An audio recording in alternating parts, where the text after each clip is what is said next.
পরমারাধ্য শ্রী শ্রী বাবামণির রাতুল চরণে প্রণাম জানিয়ে এবং আমার সমস্ত গুরুভ্রাতা ও গুরু ভগিনীদের প্রতি সশ্রদ্ধ জয়গুরু সম্ভাষণ জানিয়ে আজকের পাঠ শুরু করছি। ওম অখণ্ড সংহিতা বা অখণ্ড মণ্ডলেশ্বর শ্রী শ্রী স্বামী স্বরূপানন্দ পরমহংসদেবের উপদেশ বাণী দ্বাবিংশ খণ্ড। নিজেকে নিঃসঙ্গ মনে করিও না।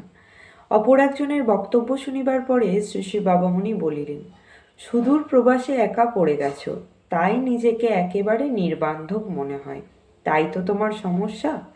কিন্তু মনে রেখো, তুমি যখন সাধন করতে বসো তখন আমি তোমার নিত্যসঙ্গী, তখন আমি তোমার অনন্ত পথযাত্রার নিত্য সাথী। তোমার সঙ্গে তখন আমার অবিচ্ছেদ্য নৈকট্য। কেন তবে তুমি নিজেকে একক, নিঃসঙ্গ, বান্ধব ভাগ্য বর্জিত বলে ভ্রম করবে? শুধু নিজ স্ত্রীটিকে নিয়ে সুদূর ব্রহ্মদেশে বাস করছো। তোমার কোনো ধর্মীয় সতীর্থ নেই, কোনো গুরু ভাই বোনের সান্নিধ্য তুমি পাও না। কিন্তু স্বামী স্ত্রী দুজনে মিলে সপ্তাহে যে একটি দিন সমবেত উপাসনাতে বসবে, সেদিন তোমাদের বসবার আসনখানার সম্মুখে আমার জন্য একখানা আসন রেখো। ওই দিন আমি তোমাদের সঙ্গে সমসাধক হয়ে একসঙ্গে পরমেশ্বরের ভজনা করব।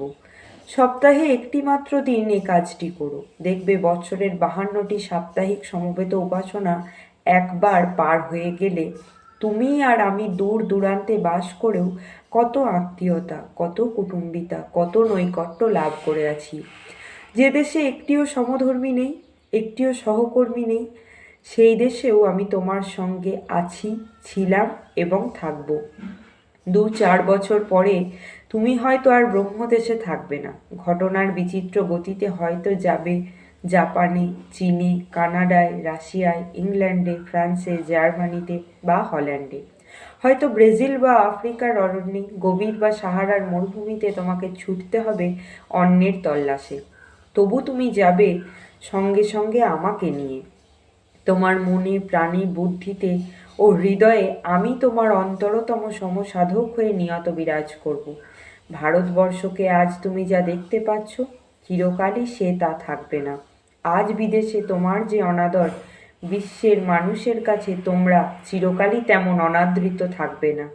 তোমাদের ভিতরে সুপ্ত সূর্য জ্ঞানের ও ভক্তির কিরণমালা নিয়ে চারিদিকে রশ্মি বিকিরণ করতে করতে বিশ্বজগতের সঙ্গে তোমাদের একাত্মতাকে সুপ্রতিষ্ঠিত করবে।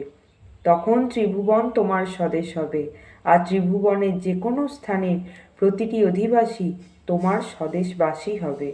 শুধু সেই শুভ দিনটি না আসা পর্যন্তই নয়, অনন্তকাল ধরে আমি তোমার সঙ্গে থাকব, কদাচ তোমাকে একা থাকতে দিব না। জয় গুরু।